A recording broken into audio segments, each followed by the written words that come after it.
Suara tembakan bersahutan, beredar video TNI Polri buru OPM pembacok anggota polisi. Akun Facebook bernama Manuskrip Papua mengunggah postingan TNI dan Polri mengejar anggota OPM di kawasan Puncak Jaya.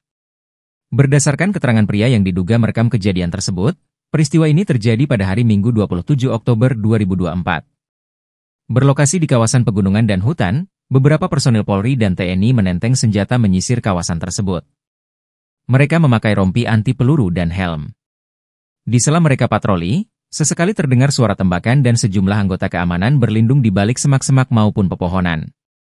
Sementara diduga anggota OPM bersembunyi di perbukitan sambil mengeluarkan tembakan. Tindakan Polri dan TNI ini sebagai tindak lanjut atas penyerangan terhadap seorang anggota Polri di hari yang sama.